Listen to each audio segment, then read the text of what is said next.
Bearing sleeve जो होती है उसके आगे कुछ नंबर्स लिखे रहते हैं, उनकी पूरी स्पेसिफिकेशंस क्या है, पूरा मतलब क्या है, पूरी तरह जानेंगे इस बेयरिंग स्लीव के बारे में। तो बन रही है वीडियो में अंत तक। हेलो दोस्तों, स्वागत है आपका आपके अपने YouTube channel technical Shadab sir में। तो चलिए वीडियो शुरू करते हैं।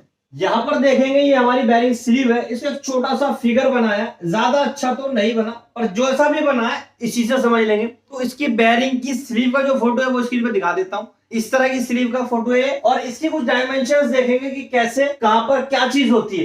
पहले को एक एग्जांपल ले लेता हूं जिससे बड़े आसानी से समझ में आ जाएगा। इसकी जो स्लीव हमने नंबर लिया है AH 315। जिस किसी स्लीव के ऊपर AH 315 नंबर लिखा है उसका क्या मतलब है। पहली बात तो बता दूं कि एक विड्रॉल स्लीव का साइन है, क्योंकि AH और AHX ये हमारी विड्रॉल स्लीव में आती है। स्लीव में दो तरह की स्लीव होती है, एडॉप्टर और विड्रॉल।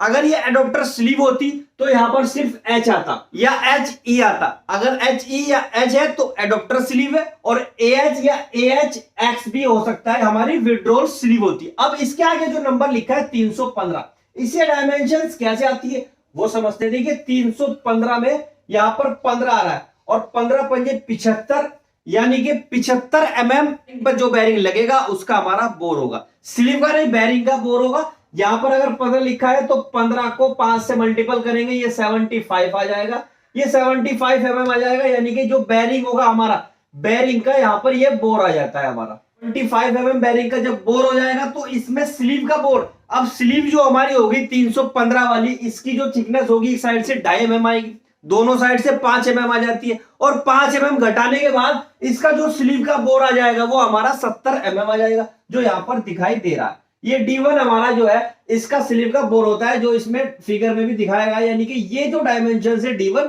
ये इसकी स्लीव का बोर होता है। अब इस स्लीव की जो हमारी ओडी हो जाएगी, ओडी कौन सी, जो थ्रेड वाली होगी, थ्रेड वाली ओडी। देखिए ये वाली तो हमारी D1 यानी कि 70 mm आ जाती है अगर मैं इसकी बात करूं, और ये वाली जो बोर है, अगर ये वाला बोर हम लेंगे यानी कि स्लीव का ओडी हो गया और बेयरिंग का बोर हो गया, ये 75 mm, यानी कि ये जो बेयरिंग का बोर निकल के आता है 75 mm, स्लीव की ओडी भी इसी को कह देते हैं, यानी कि आउटर डायमीटर।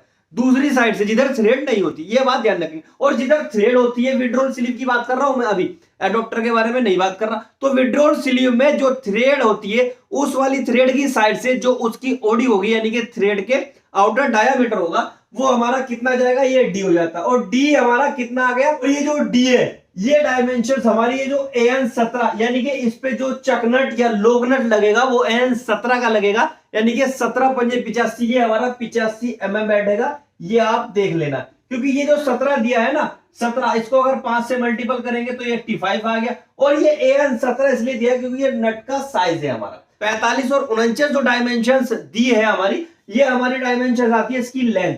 अब स्लीव में हमारी दो तरह की लेंथ आ जाती है। विड्रॉल स्लीव में AH में आ जाती है कुछ अलग, AHX में कुछ अलग, ये कंपनीज अपने अपने अकॉर्डिंग बना देती है। स्टैंडर्ड जो अगर मैं बात करूं तो 45 है, 49 भी दे के रखते हैं, यानी कि 49 और 45 दोनों डायमेंशंस में स्लीव्स आती है। अगर ये बात कर लेते हैं जो होती है, देखिए ये जो B डायमेंशंस है ये वो है कि थ्रेड का जो पार्ट है वो कितना है, ये हमारा B है। ये इसमें स्लीव में जो हमारी 15 नंबर की स्लीव होती है इसमें 8 mm आएगा, और ये जो M दिया है ये बहुत नोट करने वाली बात है, M85 इंटू 2।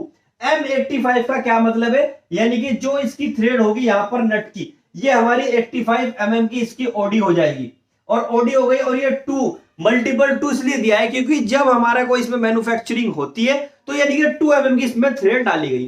2 mm की थ्रेड कौन सी होती है, जैसे हम कोई थ्रेड बना देते हैं तो इस थ्रेड के थ्रेड से बीच की जो दूरी होगी, यानी कि इसकी पिच हो जाती है, वो 2 mm आ जाएगी थ्रेड से थ्रेड के। और कहीं पर हमारा देखा गया है कि TR लिखा रहता है, TR लिखा रहता है या फिर M लिखा मिलेगा थ्रेड में। देखिए पूरा जब भी स्पेसिफिकेशंस लिखा मिलेगा यहाँ पर नंबर स्लीव सिर्फ हमारा नंबर्स लिखा रहता है, लेकिन बहुत सारी कंपनीज पूरा स्पेसिफिकेशन देती है।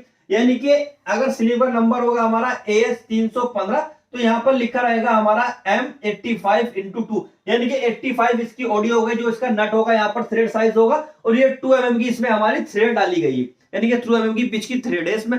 और अगर यहाँ पर हमारा 5 आ जाता है तो 5 mm की होगी, कहीं पर 4 mm की होगी, लेकिन यहाँ पर देखेंगे कहीं पर M लिखा रहता है और कहीं पर हमारा TR लिखा रहता है।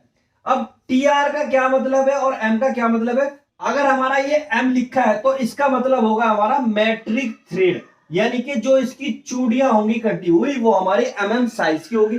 इस टीआर का मतलब हो जाता है ट्रेपेजॉइड थ्रेड, यानी कि इसकी जो थ्रेड होगी, एक तो एंगल इसमें 30 डिग्री का होगा। जब भी देखिए यहां पर थ्रेड बनेगी और इसका जो एंगल बनेगा यहां पर, ये हमारा 30 डिग्री का बनता है। इस स्लीव का जब भी लोक नट लगेगा यहां पर थ्रेड पर, ये थ्रेड को हमारा शो करता है, ये वाली चीज है, यानी कि M85/2 या फिर TR हो सकता है TR85/2।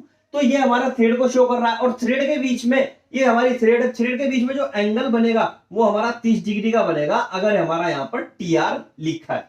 तो इस स्लीव्स के आगे जो नंबर्स लिखे रहते हैं या फिर इस स्लीव के आगे नंबर्स लिखा है, तो इसकी डायमेंशंस को कैसे मेजर कर सकते हैं, ये कुछ बेसिक सी बातें। तो ये जानकारी आपको बेसिक सी जानकारी है, अगर थोड़ी भी अच्छी लगी तो वीडियो को शेयर जरूर कीजिए और वीडियो कैसे लगी जरूर बताइए। अच्छी लगी तो लाइक, चैनल को सब्सक्राइब और वीडियो को शेयर करना बिल्कुल ना भूलें। नेक्स्ट वीडियो में नेक्स्ट मिलेंगे, तब तक के लिए